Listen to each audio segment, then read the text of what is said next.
Ok, então, dando as boas-vindas a todos os amados irmãos que entraram, aqueles que estão chegando, Deus possa conduzir a nossa noite dentro do estudo da Palavra de Deus. Nós estamos estudando o livro de Atos dos Apóstolos nessas quartas à noite, e na realidade ele não é um estudo por contexto, versículo por versículo, nós estamos selecionando alguns temas dentro do livro de Atos. Especificamente, nós estamos estudando agora sobre os dons milagrosos do Espírito Santo. Nós já fizemos 2 aulas sobre os dons milagrosos do Espírito Santo. A primeira aula que nós fizemos sobre isto, nós conversamos sobre quais eram esses dons milagrosos e também como é que eles funcionavam dentro das congregações locais no primeiro século e por quê. Na realidade, os dons milagrosos, eles aconteceram no primeiro século.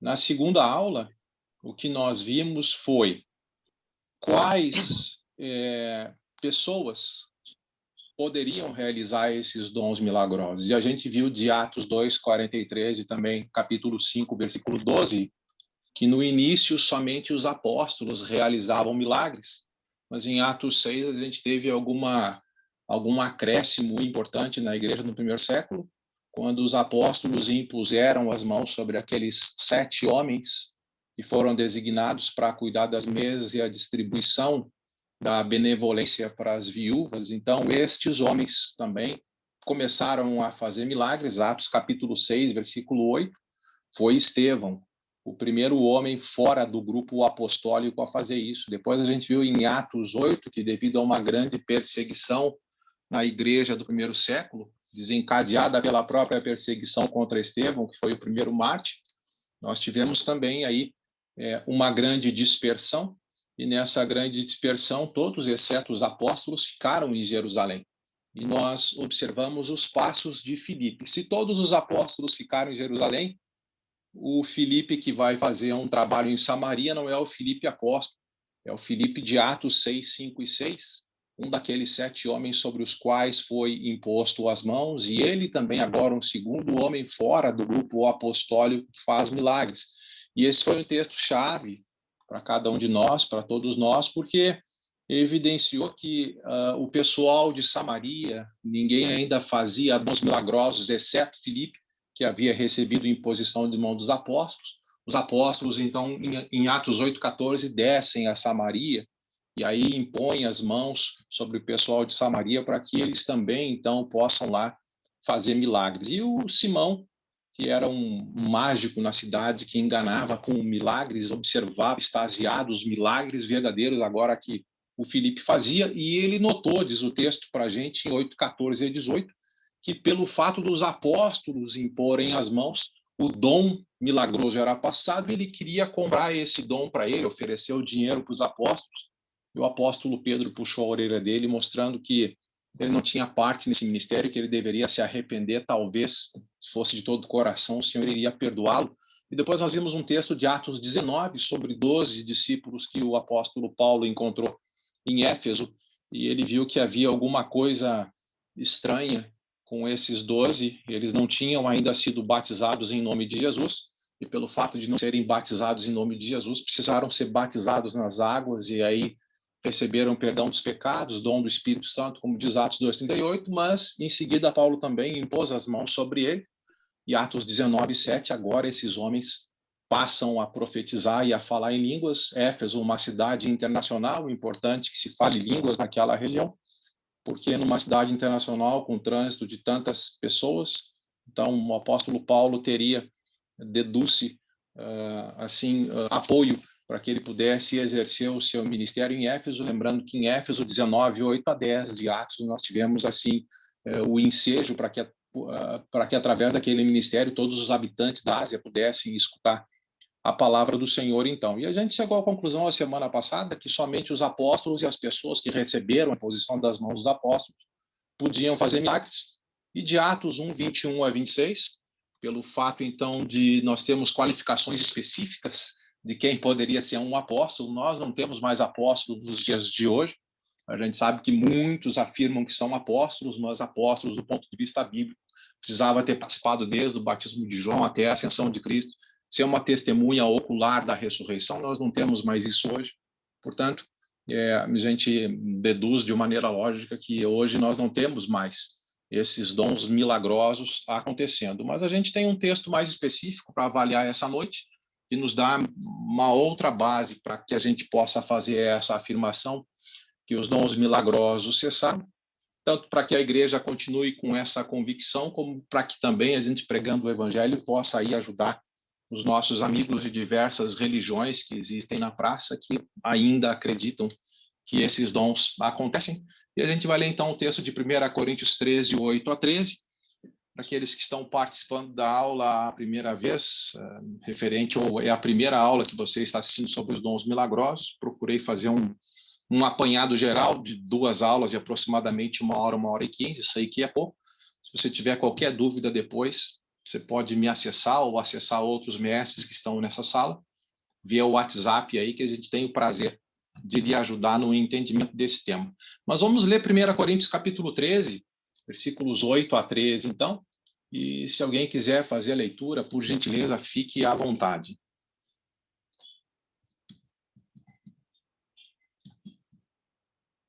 1 Coríntios 13, de 8 a 13, está na tela, né?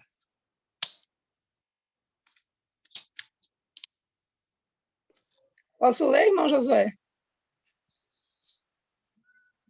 Pode ler sim, Daniela. Muito obrigado. O amor nunca falha, mas havendo profecias serão aniquiladas, havendo línguas cessarão, havendo ciência desaparecerá, porque em parte conhecemos e em parte profetizamos. Mas quando vier o que é perfeito, então o que é em parte será aniquilado.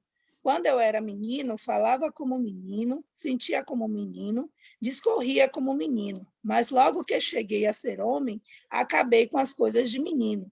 Porque agora vemos por espelhos em enigma. Mas então veremos face a face. Agora conheço em parte, mas então conhecerei como também sou conhecido. Agora, pois, permanecem a fé, a esperança e o amor. Esses 3, mas o maior destes é o amor.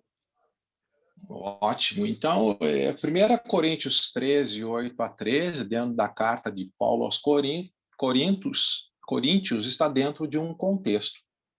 E o contexto mais imediato é dos capítulos 12 até o capítulo 14. E nota que em 1 Coríntios 12 a 14, nessa leitura, se a gente fizesse aí versículo por versículo, não é que Paulo esteja ensinando a como conseguir os dons. Porque 1 Coríntios capítulo 1, versículo 7, que nós já lemos juntos, os Josué, irmãos em tá Corinto chiando tinham muito. todos. Tá Josué? chiando? Tá chiando muito. Oi? Tá chiando Tá muito. chiando. Só deixa eu só... Tá. Vou tentar trocar o fone.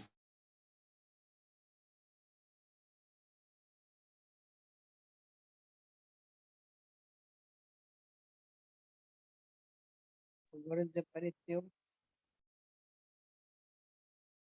Ele está trocando de aparelho.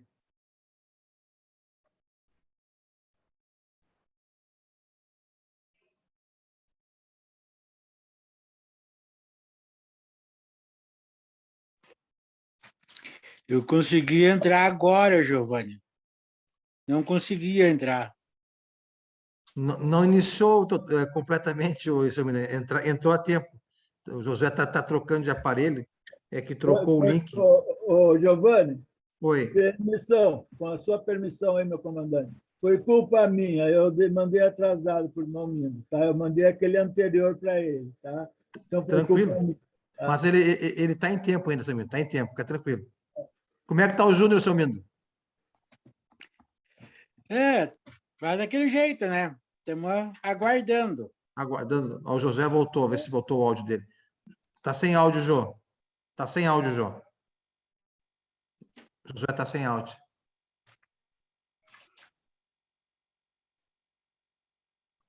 Continua sem áudio.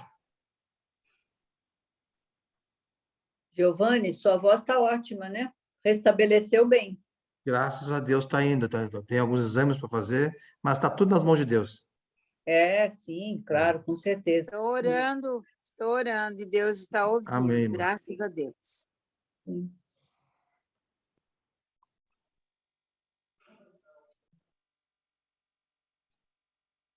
Eu não sei se eu passei para vocês, o irmão Marcelo Garcia não conseguiu fazer cirurgia hoje, porque o antibiótico que deram para ele deu alergia, deu reação.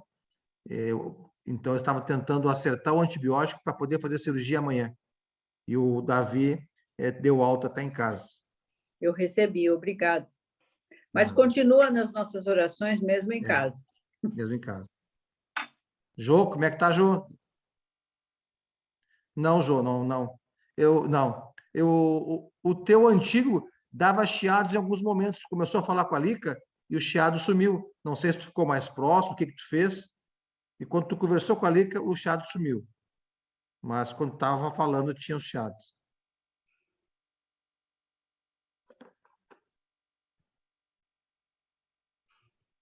Tenta continuar no mesmo, João. Tenta no mesmo. Eu não sei o que tu fez. Quando tu conversou com a Lica, o chiado sumiu. Tu tá bem, Giovanni? Eu tô indo bem, graças a Deus. Tô com uma alergia da barba, eu te tirei a barba. Eu ia te dizer, tu tá tão diferente, eu queria saber o que tá diferente em ti. Aí eu fiz arte de guri aí. Então, tirei a barba e deu uma alergia. Ficou bem, mas ficou diferente mesmo. Eu queria saber o que estava diferente em ti. A mãe pede para eu não usar barba. A esposa para usar. Então, eu fico um mês agradando uma, um tempo agradando outra. Mãe é mãe, né? Mas eu boto assim, Giovanni, um lado tu deixa a barba e outro deixa sem. Aí um é da Marli e o outro é da Dona Clarice. Só podia ser a Lica. Só podia ser a Lica, velho. É uma ideia. É por isso que ele deixa um pouco de bigode e barba, a outra parte é aqui para cima. Agrada as duas. Alô, meus irmãos. Agora. Tá bem, Jô. Alô? Voltou.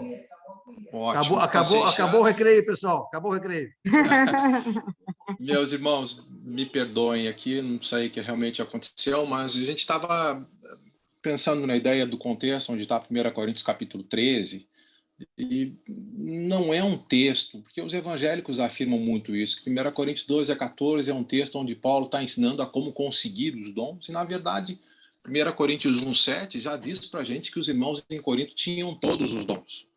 Uma outra coisa que nos afirma a carta aos Coríntios, e que também os evangélicos geralmente afirmam, é que esses dons milagrosos, supostamente, são realizados hoje em dia pelas pessoas que são mais espirituais, assim, dentro de uma congregação local. Mas 1 Coríntios capítulo 3, versículos 1 a 4, apesar de a igreja em Corinto ter todos os dons, eles eram carnais, foi isso que Paulo disse. Eles eram como crianças em Cristo, e uma evidência disso era as divisões que aconteciam na congregação, que aparecia, inclusive, na área dos dons. É uma congregação assim que existia, de certa forma, alguns irmãos, 1 Coríntios 12, 15 a 20, dá essa ideia, que não faziam os dons milagrosos, ou não realizavam, e ao não realizar, invejavam aqueles que realizavam. E aqueles que realizavam, 12, 21 a 26, acabavam até menosprezando aqueles que não realizavam dons milagrosos. E o que o Paulo está fazendo, então, é corrigindo o mau uso dos dons na congregação local. Ele mostra que todos deveriam trabalhar em harmonia, como um corpo. Ele diz até em 1 Coríntios capítulo 12 que esses dons foram dados por Deus, e se foram dados por Deus, cada um deveria utilizar o dom que tinha, até mesmo com alegria. E depois, 1 Coríntios capítulo 14, ele vai até corrigir a questão do uso dos dons nos cultos, o procedimento nos cultos, especialmente por causa das línguas. Quem assim tinha o dom de falar variedade de línguas, acabava fazendo isso meio que para se autoglorificar, e aí tem falta de decência e ordem no culto, tem muita coisa negativa acontecendo, e Paulo em 14, 26 a 40 especificamente até corrige um pouco disso, E 1 Coríntios capítulo 13, que está entre o 12 e o 14, o Paulo está dizendo, sabe o que realmente vai resolver essa questão do uso dos dons entre vocês aí, se vocês tiverem amor. E aí ele até usa aquela situação de exagero, vocês lembram? Ele usa até aquela situação de hipérbole. Olha, eu poderia falar todos os idiomas, inclusive eu poderia até falar a língua dos anjos. Ele não disse que falava a língua dos anjos, mas ainda que falasse, ainda que ele tivesse todo o conhecimento, ainda que ele entregasse o corpo para ser queimado, ainda que ele movesse montanhas. Paulo está falando um monte de coisa assim exagerada para dizer, mesmo que tivesse tudo, se não tem amor, é zero, é nada. Então é um contexto onde ele está trabalhando essa ideia para corrigir o mau uso dos dons.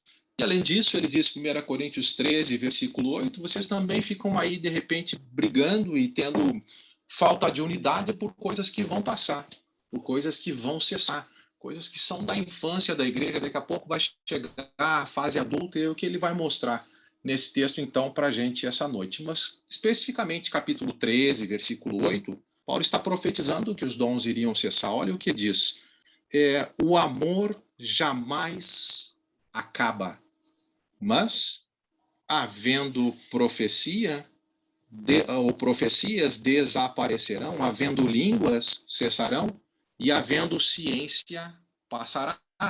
Ele diz que em parte conhecemos, parte profetizamos, versículo 9, mas quando viesse o que é perfeito, aquilo que é em parte seria então aniquilado. Com essa profecia no versículo 8 de que os dons iriam cessar, quando, nota versículo 10, viesse o que é perfeito, nós precisamos identificar o que é o perfeito nesse texto. Porque se a gente identifica o que é o perfeito, a gente tem a indicação bíblica, então, de quando, afinal de contas, os dons iriam cessar.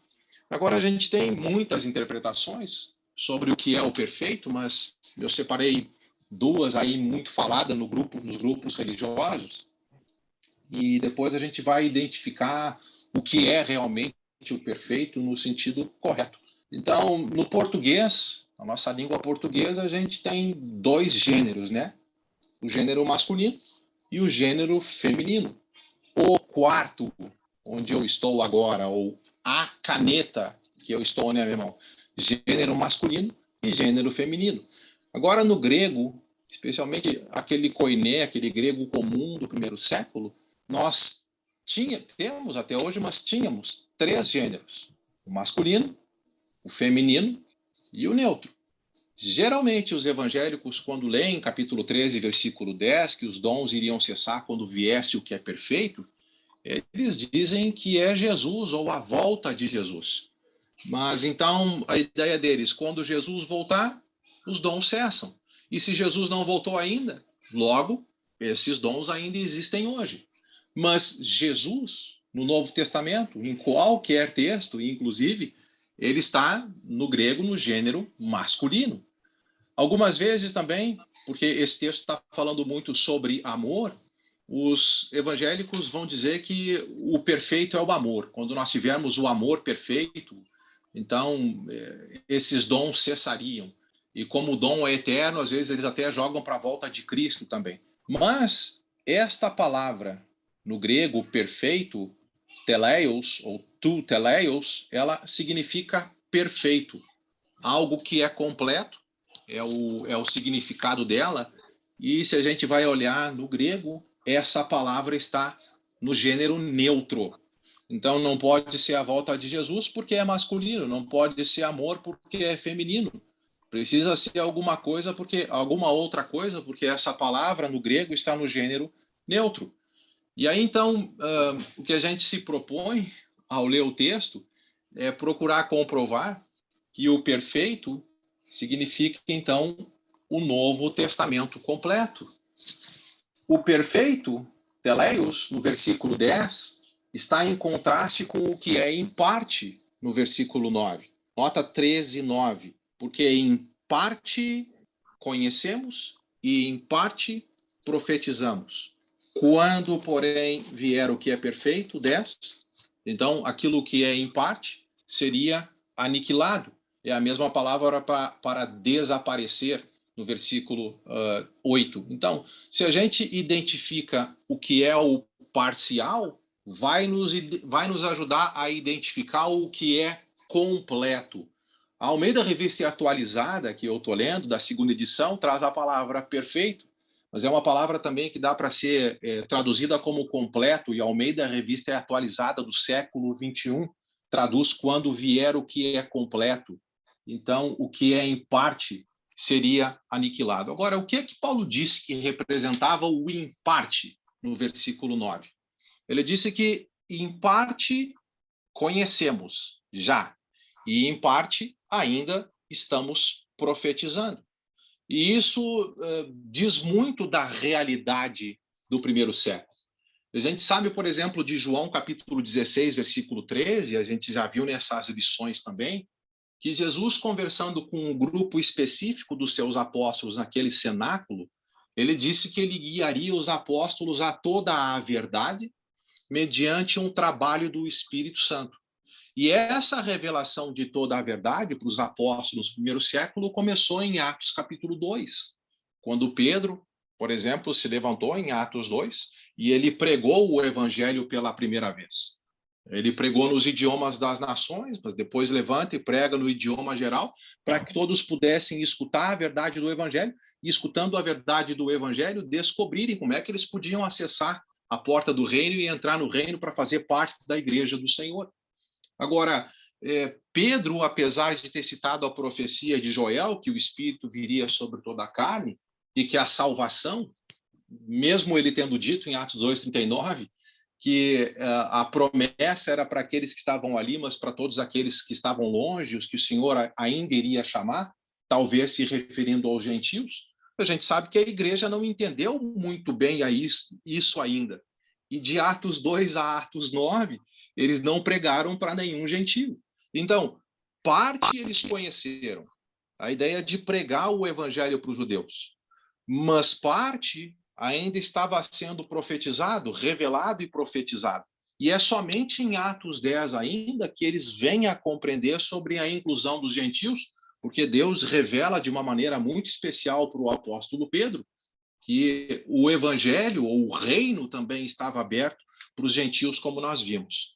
Agora, o que a gente propõe como a ideia do que é, em parte, conhecemos e, em parte, ainda estava sendo revelada profecia, no sentido de conteúdo da verdade? A gente sabe que Deus não falou toda a verdade para um apóstolo de uma vez só, e ele foi colocando e registrando e escrevendo em forma de Novo Testamento. Mas foi realmente um conhecimento que foi sendo revelado parte a parte. E se a gente pensa no Novo Testamento como algo completo, a ideia de todo o cânon do Novo Testamento, os 27 livros, então, não foram dados todos de uma vez só, e um apóstolo sentou e escreveu todo esse Novo Testamento. Mas, por exemplo, 1 Coríntios 13, que a gente está lendo, é uma carta de, em parte, conhecemos. É uma carta escrita em 55 depois de Cristo. O que tinha sido revelado antes de 55 depois de Cristo? Nós tínhamos, por exemplo, uma das teorias das igrejas do sul da Galácia, essas são as igrejas do sul, é que Paulo tenha escrito essa carta em 49 depois de Cristo. Então, com certeza não, mas talvez o mais antigo escrito do apóstolo Paulo, rivalizando aí com 1º e 2º Tessalonicenses, foi escrito entre 50 e 51. Antes disso, talvez a carta de Paulo, a carta do irmão de Jesus, a carta de Tiago, para aqueles dispersos mesmo de Atos 8. Agora, nota 1 Tessalonicenses capítulo 5, versículo 27. Daqui a pouco eu dou uma parada, gente. Como a gente atrasou bastante, eu estou avançando para que daqui a pouco a gente pare e aí vocês possam comentar e perguntar. Tá? Mas nota 1 Tessalonicenses 5, 27. Conjuro-vos pelo Senhor que essa epístola seja lida a todos os irmãos. Então, essas cartas que chegavam na congregação era para ser lida para todos os irmãos. Lembra de Efésios 3, 3 a 4? Um apóstolo recebia a revelação direta de Deus, o apóstolo Paulo, naquele contexto de Efésios 3, 3. O que ele fazia com essa revelação? Ele escrevia, e aí escrevendo, e Efésios é também um exemplo disso, os irmãos lendo essas cartas poderiam entender a revelação que foi dada para o apóstolo. Já no primeiro século, nós não tínhamos essa ideia de revelação sendo dada para todo mundo, mas por um grupo específico dos apóstolos, para homens em quem eles impunham as mãos. E essas verdades, que foi sendo dada em parte até que chegasse toda a verdade, como prometido por Jesus em João 16:13, iam sendo escritas, encaminhadas para as congregações, e os irmãos demais, que não recebiam revelação direta, já precisavam ler o Novo Testamento, que estava sendo revelado de parte em parte. Você lembra de Colossenses 4:16? Não é só uma questão de uma congregação local ficar de posse dessa carta e ler, mas Colossenses 4:16, essas cartas até circulavam entre as comunidades do primeiro século. Nós tivemos o apóstolo Paulo dizendo em Colossenses 4:16, olha, leiam a carta aí que eu estou enviando para vocês de Colossenses e enviem para os irmãos de Laodiceia para que eles leiam. E a carta de Laodiceia manda vir para cá também, para Colossos, para que vocês também possam ler. Aí nós temos algumas outras cartas profetizadas e escritas após 1 Coríntios 13. Eu coloquei aqui alguns exemplos, logicamente tem muito mais que isso. Por exemplo, a gente tem Efésios, Filipenses, Colossenses e Filemão, que são cartas escritas por Paulo entre 60 e 62 depois de Cristo. Então, parte por parte, essa revelação completa de toda a verdade, ela foi sendo efetivada. Depois dessas cartas, a gente teve 1 Timóteo, 2 Timóteo, a gente teve Tito, a gente teve as cartas de João no final do primeiro século, Apocalipse, cerca de 95 depois de Cristo. Mas então, é o próprio contexto do que Paulo está falando. Olha, em parte a gente já conhece, porque é profetizado e registrado. Mas, em parte, as profecias ainda estão acontecendo. As profecias ainda estão sendo dadas. É a ideia do apóstolo Paulo, em 1 Coríntios 13, versículo 9. Agora, quando é que essas revelações pelos dons milagrosos, de profecias e das próprias línguas ou dos outros milagres que serviam para atestar que a verdade revelada pelo apóstolo ou por alguém que ele impôs as mãos era realmente vinda da parte de Deus? Quando todo o Novo Testamento, então, ficou completo. O perfeito é o final de um processo, no sentido de completo. É a união de todas as partes. É a revelação completa da palavra de Deus. E nisso, João 16, versículo 13, tinha sido a promessa de Jesus. Quando, então, a última carta do Novo Testamento, o livro de Apocalipse, ele é escrito, e é cerca de 95 depois de Cristo, para alguns, uma data aproximada, o que nós temos em Apocalipse 22, versículo 18 e 19, meus queridos? Apocalipse 22, 18 e 19, e para mim é uma ideia bastante forte, a ideia é que a Bíblia, ela quase que encerra com estas palavras. Eu sei que tem alguns outros versículos depois, mas 22, 18 e 19 diz assim: eu, a todo aquele que ouve as palavras da profecia desse livro, testifico. Se alguém lhes fizer qualquer acréscimo, Deus lhe acrescentará os flagelos escritos neste livro. Mas se alguém tirar também qualquer coisa das palavras do livro dessa profecia, Deus tirará a sua parte da árvore da vida, da cidade santa e das coisas que se acham escritas neste livro. Eu sei que, especificamente, para o contexto mais imediato, não mexe com a revelação de Apocalipse. Ela faz parte de toda a verdade de Deus, é uma das partes. Mas, pegando um contexto mais amplo, a gente sabe que Deus, depois da revelação completa, e o livro de Apocalipse é o último, não mexa com isso. Isso é toda a verdade de Deus. E toda a verdade de Deus revelada através de profecias para os apóstolos e profetas que estão no fundamento da igreja, registrada em forma de Novo Testamento e confirmada através dos sinais que eles faziam, agora Deus está dizendo, não mexa mais com isso. E o que o apóstolo Paulo está dizendo em 1 Coríntios 13, de 8 a 10? Ele está dizendo, o amor jamais termina, jamais acaba. O amor é eterno. Agora, profecias, ciência, conhecimento milagroso, essa coisa toda, línguas, isso tudo vai desaparecer. Eles são, assim, alguma coisa necessária para essa fase da infância da igreja, para que a igreja, então, possa ter revelação direta enquanto o Novo Testamento não está escrito, mas depois que todo o Novo Testamento está revelado, confirmado por milagres e registrado, chegaria o tempo, então, em que esses dons, que eram transitórios, cessariam, quando chegasse o que é perfeito. Deixa eu ver a próxima tela, depois a gente vê essa outra tela aqui, mas eu vou sair aqui desse PowerPoint para que você possa expressar aí suas perguntas ou seus comentários, seja para ajudar no entendimento e na compreensão, se algo faltou de minha explicação, ou seja, para que você possa, então, perguntar também. À vontade, amado.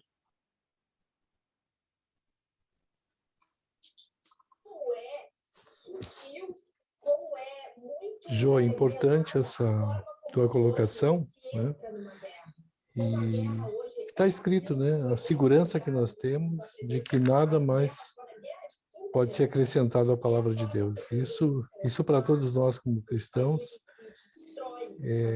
é uma segurança. Eu me sinto seguro quando eu ouço que a palavra é completa, que não há mais necessidade de nenhum acréscimo.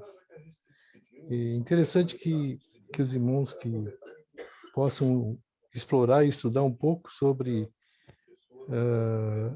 a ideia de que as coisas cessaram e a doutrina do continuismo, que essa doutrina ensina que as revelações continuam. Essa teoria, aliás, é uma teoria do continuismo e do cessacionismo, ou seja, a ideia de que houve, que os dons cessaram, que nós temos tudo registrado, tudo escrito, e temos essa segurança. De contrário senso, aqueles que entendem e que defendem o continuismo abrem sempre um leque para uma nova revelação, o que traz um dano terrível, né? E por isso tantas denominações sendo geradas, né? Dia a dia nasce um novo grupo religioso, exatamente por falta de conhecimento e de entendimento de que nós temos a segurança. Deus nos deixa seguro com aquilo que foi registrado. Obrigado, João. Então, quanto a isso que o pai falou, a gente precisa definir em quem nós vamos crer. Jesus disse em João 16:13 que iria conduzir os seus apóstolos e a igreja no primeiro século a toda a verdade. Ok? Eu creio nisso. Se Jesus falou que ele iria conduzir a toda a verdade, mediante o trabalho do Espírito Santo, eu creio que ele conduziu os apóstolos a registrar. O que vem depois do primeiro século, de novas revelações, contradiz aquilo que Jesus disse. Se Jesus disse que já deu toda a verdade, nós não precisamos de mais verdade no primeiro século, depois do primeiro século. E todas essas doutrinas que surgem, onde um homem supostamente diz que tem uma nova revelação da parte de Deus, pode ser plenamente rejeitado por nós, mas com base bíblica, mostrando a Escritura na expectativa de que até a venda possa ser tirada do olho e ele possa fazer parte do povo de Deus aí. Meu querido Giovanni? Eu é só um recado. Tem o chat do Verdun para te ler, Jô, irmão Verdun, e para o tio Josué, tio Jair, lê o WhatsApp dele. É o irmão João quer manifestar. Deu 2 recados só para ti, tá? Tá. Consegue ler o chat? Obrigado. Eu consigo ler. Inclusive, tem aqui o Randall colocou uma versão isso aí, interessante da Bíblia Sagrada Livre para o Mundo, pois sabemos que em parte profetizamos, pois sabemos em parte e profetizamos em parte, mas quando o que é completo tiver chegado, então o que é parcial será eliminado. Muito bom, Randall. Meu irmão Verdun? Josué, aquilo que o nosso irmão Jair falou, né? Que bom que a gente, né, tem essa certeza e permanece na verdade, né? E a gente não se preocupa, né, em pregar o evangelho, a sã doutrina, com ansiedade ou com euforia, ou com alguma coisa fora do anormal para querer, né, fazer ser ouvinte, né? Mas a nossa mensagem já foi abençoada por Jesus lá em João 17:20, né? Eu não peço só por esses, Pai, mas peço por aqueles que vão crer na mensagem deles. Hoje nós estamos em 2022 com essa bênção de nosso Deus, e a nossa preocupação hoje é aprender mais, sabe? Esclarecer melhor, sabe, permanecer, sabe, esse amor que, junto com a esperança e fé, estar cada vez mais vivo em nós, e saber que o nosso Pai é que atrai através da mensagem. Então, nós temos certeza absoluta que nenhum será deixado para trás, e nós estamos aqui, nesse mundo de trevas, como luz, né, para que essas pessoas sejam achadas, como eu vim de Cachoeira do Sul procurando, encontrei a voz do irmão Jair no rádio, né, e eu vim de lá sozinho, tanta gente sozinho lá, no interior, em qualquer lugar do mundo, sabe, buscando justiça, querendo achar nós, sabe, e nós estamos aqui orando por eles, e Deus há de prover isso, e basta nós permanecer. Amém, João. Obrigado. Randall, meu amado, com você a palavra. Boa noite, gente. É bom ver todo mundo aqui hoje à noite. Só queria comentar um pouco, Josué, sobre essa versão. Parece que é um trabalho ainda em progresso, mas quando você citou a versão lá do século XVI, XVII, alguma coisa, aí eu fui procurar algumas fontes minhas aqui na internet. Não verifiquei as versões em português que eu tenho no escritório, não. Talvez você tenha mais experiência nessa parte aqui quanto aos argumentos dos evangélicos, pensando que o que é perfeito, sendo uma referência a Jesus. Eu não sei se o pessoal, você talvez possa me informar, não sei se o pessoal faz um argumento no sentido de que como Jesus é o único perfeito, então isso tem que ser uma referência à pessoa de Jesus. Não sei se os evangélicos falam dessa maneira, mas um dos meus pontos que eu gosto de fazer é o significado da palavra perfeito, que a palavra não tem o significado como é usado normalmente hoje em dia, porque nós usamos muito aquela frase, ninguém é perfeito. Uhum.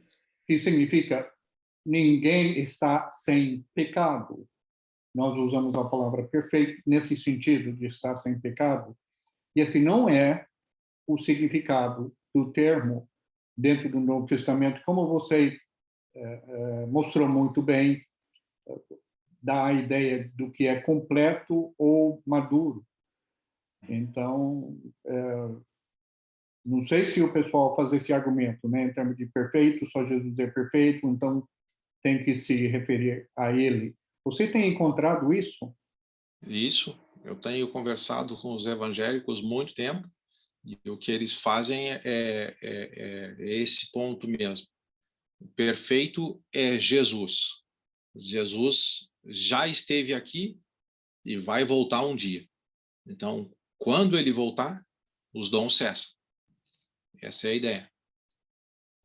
Sim, também já ouvi isso, mas em termos do significado da palavra perfeito, você tem ouvido o argumento que, como perfeito significa estar sem pecado, e só Jesus está sem pecado, que isso teria que se referir ao Senhor Jesus.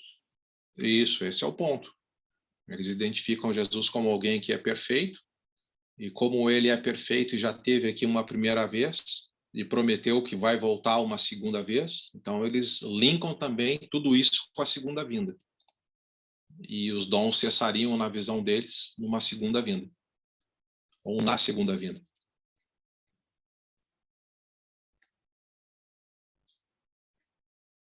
Muito bom, irmão. Obrigado pela pergunta. Me permitiu esclarecer o que eu tenho ouvido. Muito bom. Ok, amados, vamos avançar em mais um ponto aqui. Deixa-me...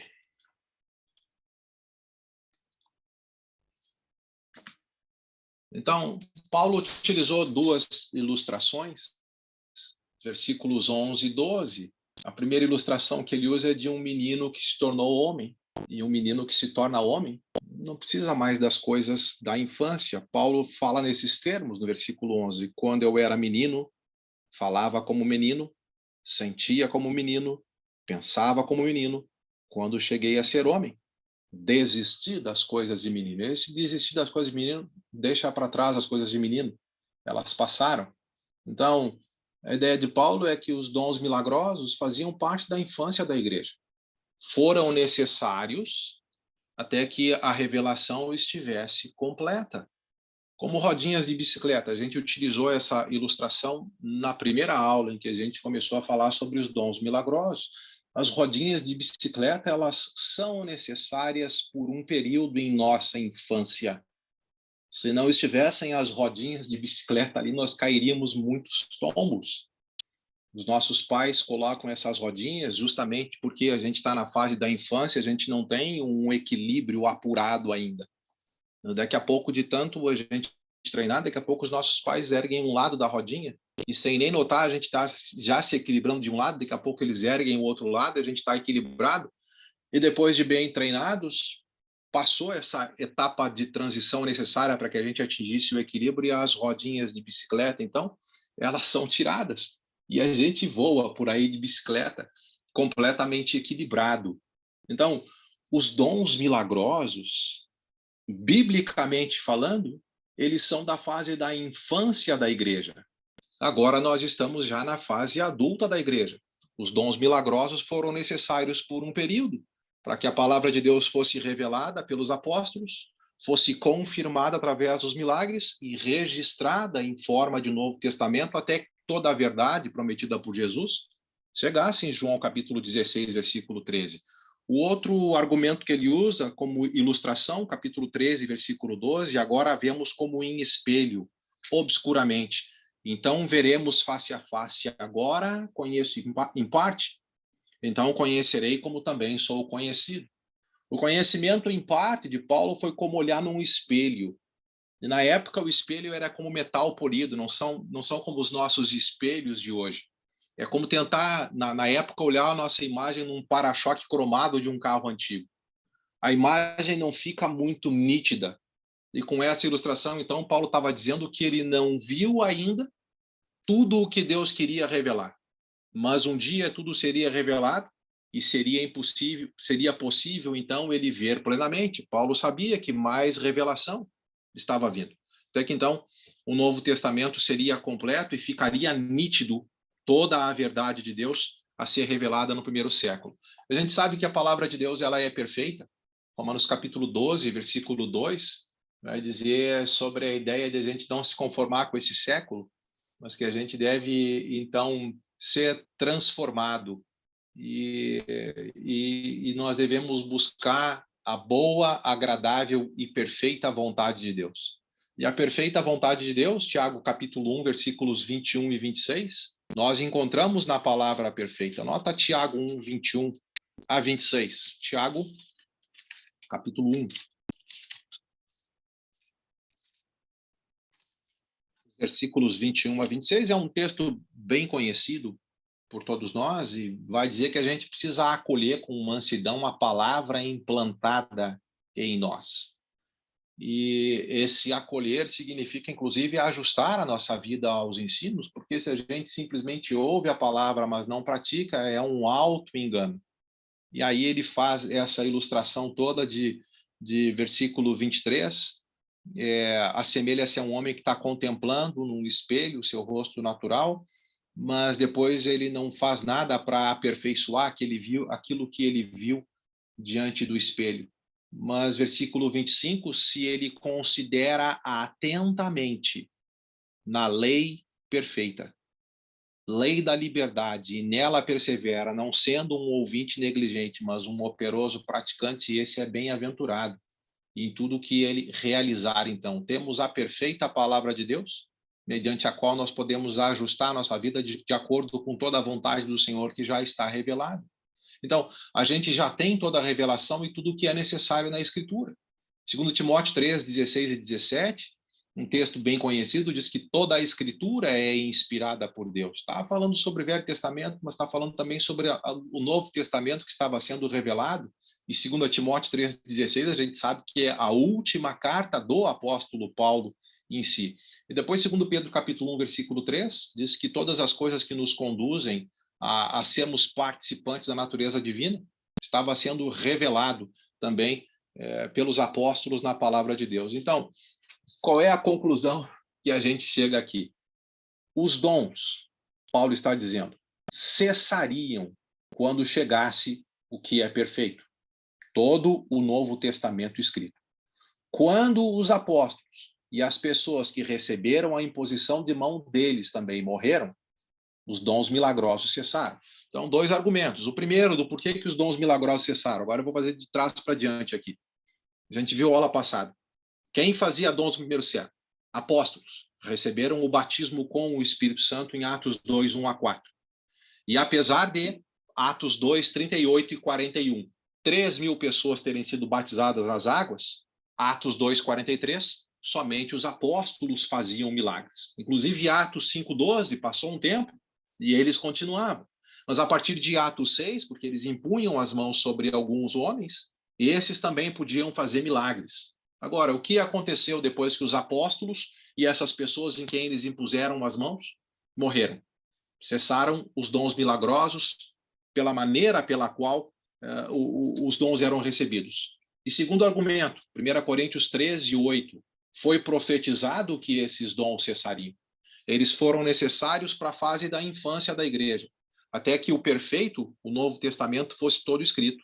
E com base no Novo Testamento, todo escrito, que é toda a verdade, Jesus disse que iria revelar, as próximas gerações, até a volta de Cristo, dependem, então, do Novo Testamento para a sua salvação.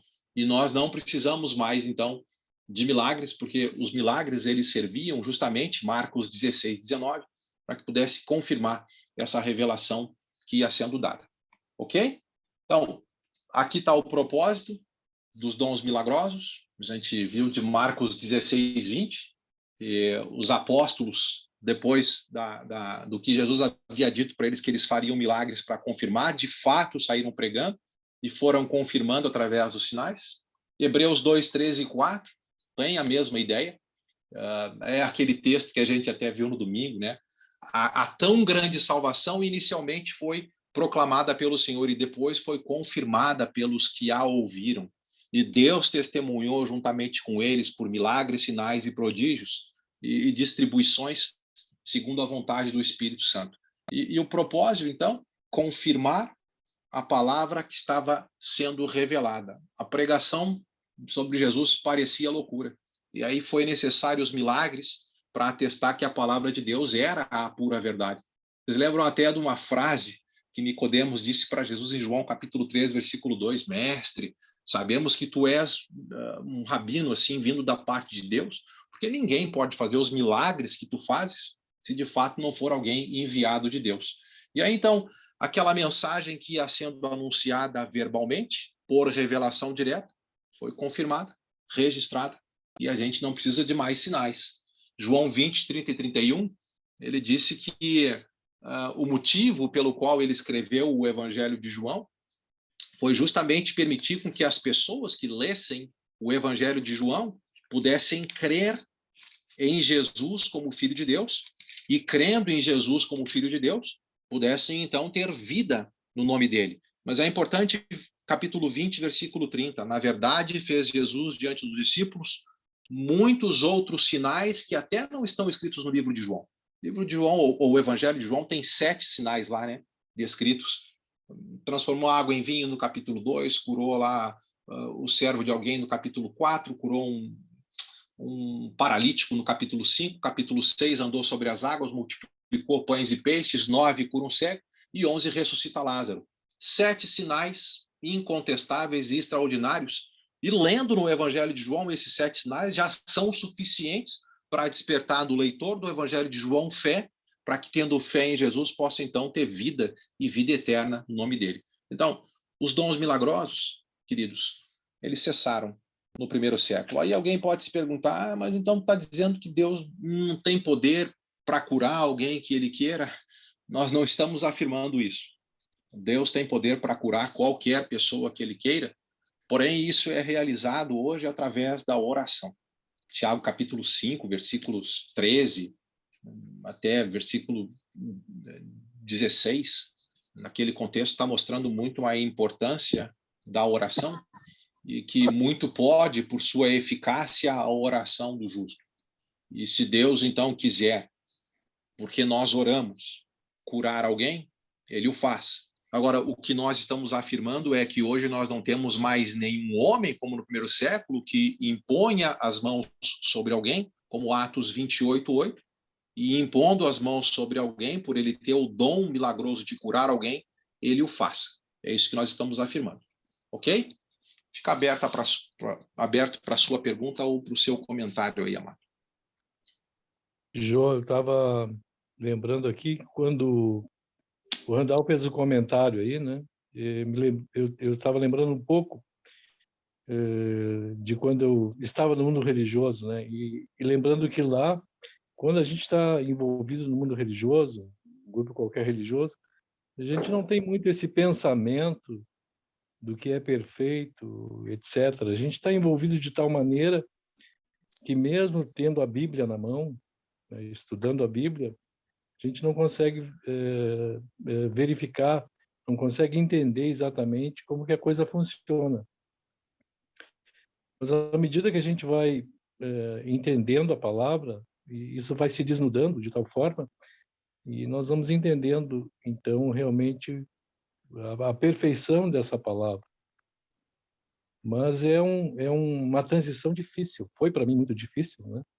Porque a gente está, de certo modo, acomodado e tem aquele pensamento, né, de que todos os caminhos conduzem a Deus, que todos os religiosos estão certos, até que a gente, né, bate de frente com a palavra e precisa tomar uma posição. Então, a gente não tem nem noção do que é perfeito.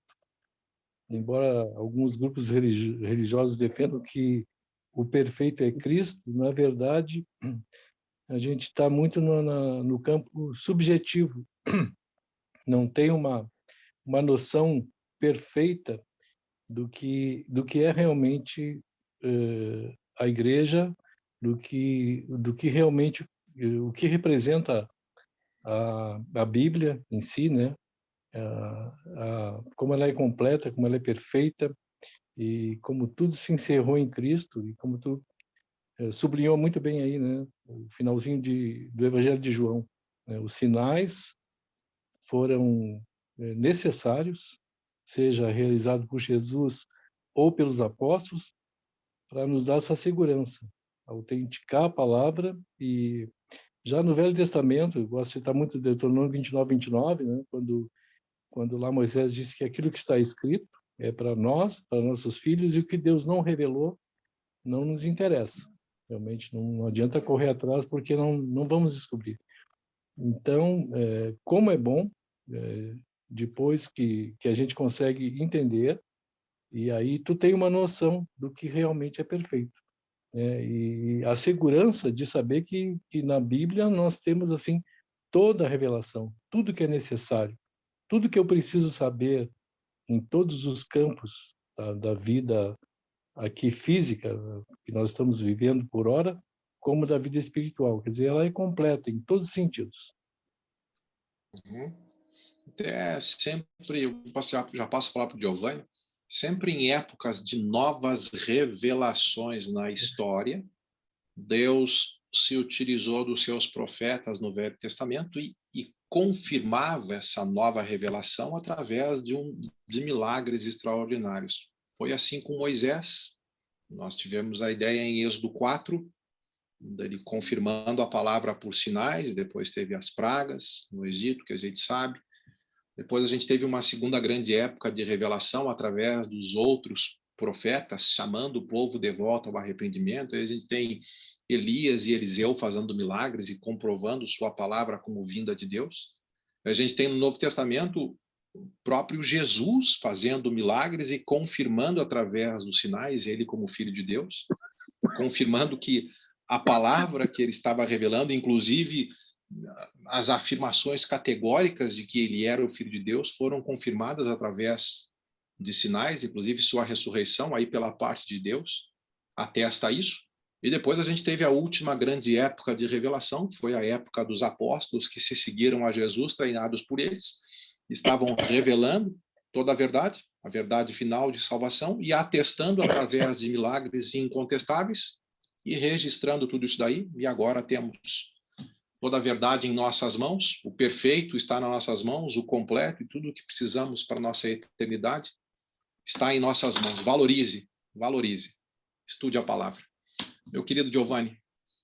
Tu acabou de falar o comentário que ia falar, José, que desde o Velho Testamento sempre vinham os sinais, as maravilhas, para revelar algo, desde Moisés.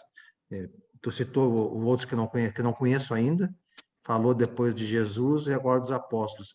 Aproveito a oportunidade para fazer uma propaganda. Dia 1º de julho, sexta-feira, às 20 horas, inicia um estudo com o nosso irmão Enio Júnior, através das águas, onde iremos ver como a história de Jesus, através do batismo, milagres, sempre tem uma continuidade, um contexto, uma igualdade, e através das águas vai ser a mesma coisa, desde o início do mundo, o dilúvio, atravessar o Mar Vermelho, até chegar no batismo em Atos 2:38. Então, sexta-feira, 1º de julho, Enio Latorre Júnior, às 20 horas. Eu vou divulgar esses links Já aí. tem o link, mano? Deve ser o mesmo link dele de Levítico, penso eu, Lica. Tá. Penso eu. Tá bom. Até normalmente a gente não utiliza um texto que eu vou utilizar aqui, mas olha comigo, meus queridos, Marcos 1:27, como é que funcionava a mentalidade judaica por causa do conhecimento da boa tradição de como é que funcionava a revelação e confirmação desde o Velho Testamento. A gente tem em Marcos, no contexto capítulo 1, basicamente a abertura do grande ministério galileu de Jesus, depois da prisão de João. Ele chama alguns discípulos ali, 1:16-20, que ele já tinha conhecido na Judéia, em João capítulo 1, mas agora em 1:21-28, ele vai a uma sinagoga e faz um milagre de expulsar o demônio de um homem que estava possesso de um espírito imundo. Depois ele vai curar a sogra de Pedro, ainda 1:29 até o 31, e muita gente da cidade de Cafarnaum, de 32-34. Mas olha como é que as pessoas na sinagoga reagiram em 1:27 de Marcos. Todos se admiraram a ponto de perguntarem entre si: que vem a ser isto? Uma nova doutrina?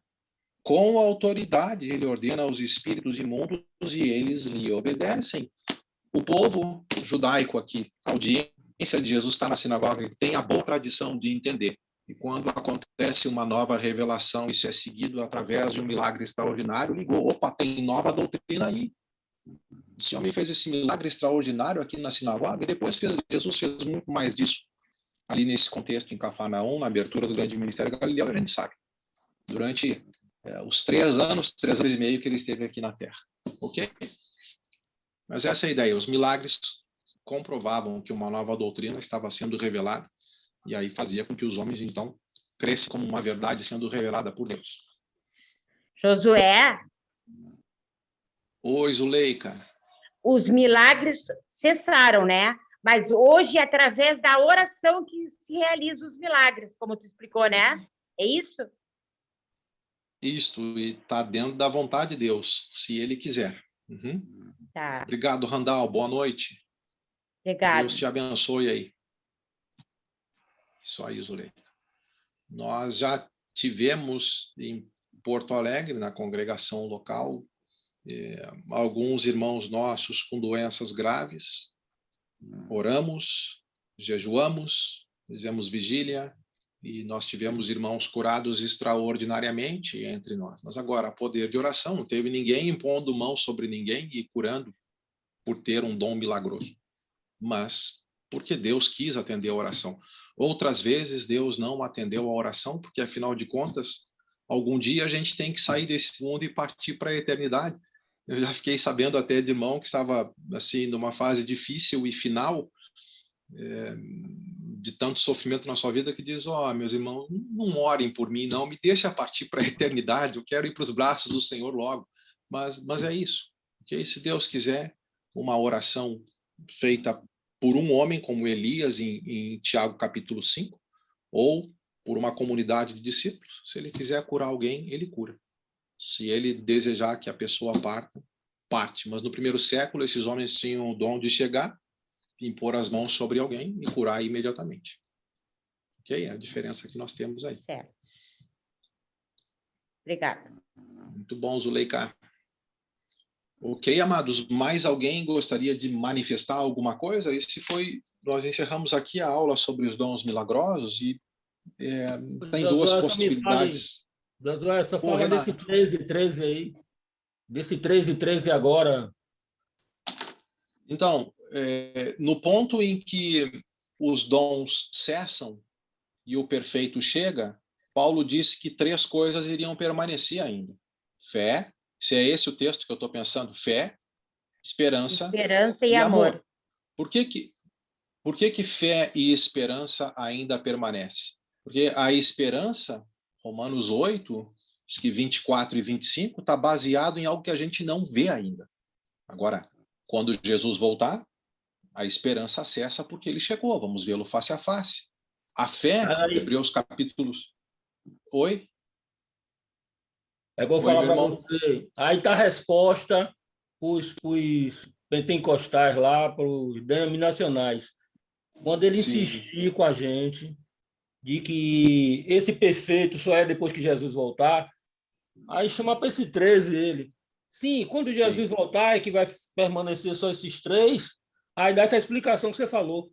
Mas eu já vou estar com Jesus, eu não preciso nem de fé nem de esperança.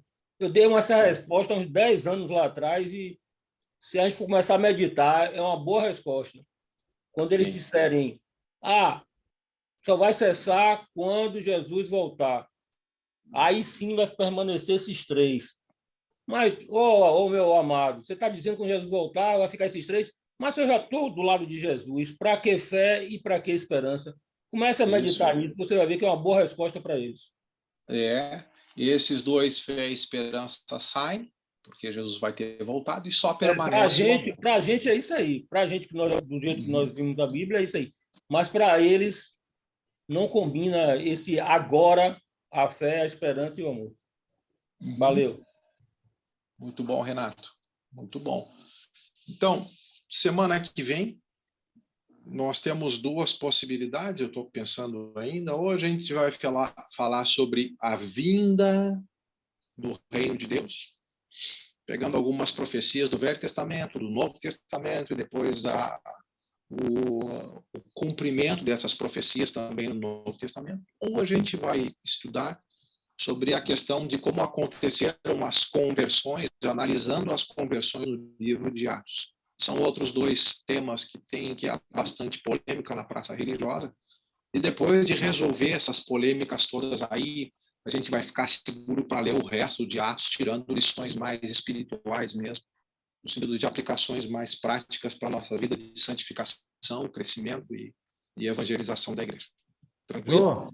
Uma sugestão, Jô. Por resolver as nossas questões mais polêmicas. Opa, Giovanni.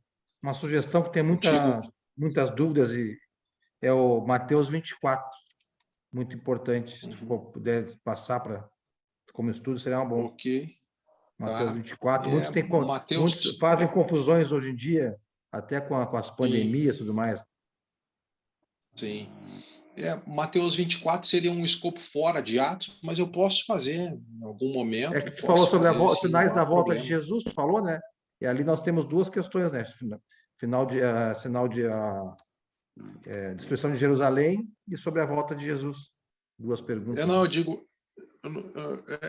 Eu falei sobre a vinda do reino de Deus, no sentido de quando que ele foi estabelecido, nesse sentido que eu estava... Desculpa, eu entendi que tu ia falar sobre sinais da volta de Jesus. Não, tranquilo, talvez tenha dado um ruído aí, minha comunicação tenha falhado de novo. Mas está bueno, meus amados. É isso aí. Eu agradeço a atenção de todos vocês aí, a participação de todos. E nessa situação de explicações assim via Zoom, se fica alguma dúvida, você pode me acessar no Zoom para bater mais papo aí, que eu te ajudo aí via Zoom, tá bom? Talvez você tenha receio aí de fazer pergunta, ainda que eu não quero que você tenha receio, ainda que eu quero que você me coloque contra a parede para que a gente possa conversar e resolver, mas se ainda assim você teve vergonha, me acessa aí pelo WhatsApp, me liga que a gente conversa, tá bom? Seu Josué. Ia falar alguma coisa, Sandra? Oi? Sim. Não, eu quero... Você, Sandra? Deixa eu mandar para mim a aula, porque eu cheguei um pouco atrasada, né? E também os inscritos ali, que eu não tirei foto hoje, porque o senhor mandou da outra vez, aí me acomodei. Não, eu vou enviar para você, sim, esse PowerPoint de hoje, não há problema. Só a questão... Muito Não, interessante tranquilo. essa Só a questão. questão... Opa, quem fala? Rafael. Ô, Rafael, contigo, meu querido. Muito interessante a aula de hoje, essa parte do dons milagrosos, também das profecias que estava falando, que vai complementar o estudo. Eu achei muito interessante aí também, porque muita gente não lê a palavra e não acredita nesses dons, né? Então, foram profecias que aconteceram mesmo, e essa leitura e essa aula de hoje foi muito importante aí, para nos fortalecer, todo mundo junto em conjunto e na oração, na fé. Amém, Rafael. Continue orando pelo Rafael, ele está num tratamento, inclusive, que envolve quimioterapia no hospital aqui de Porto Alegre, chamado Conceição, para que ele possa, então, ser curado pelo Senhor aí. Amém. Tá bom? Obrigado. Obrigado, Rafael, pela abertura. Agora, Sandra, eu só ia te cumprimentar, Sandra, que essa aula de hoje, ela foi gravada aqui no meu computador, eu tenho que enviar isso para o Humberto, para daí, então, ele subir para o YouTube, porque hoje não foi gravado direto no link dele. Eu não sei exatamente... eu não sei exatamente o que aconteceu com o Humberto hoje. Talvez ele estivesse numa região em que ele não conseguisse abrir. Mas assim que estiver pronto, eu encaminho. Tá bom, e se eu mandar daquela escrita para mim, já vai ser bem bom, porque fica registrado, né? Eu não tirei foto, então, se eu mandar para mim, eu agradeço. Querido. Muito obrigada, Jesus, que abençoe, continue abençoando o Senhor. Viu? Ele está viajando, Josué. Amém.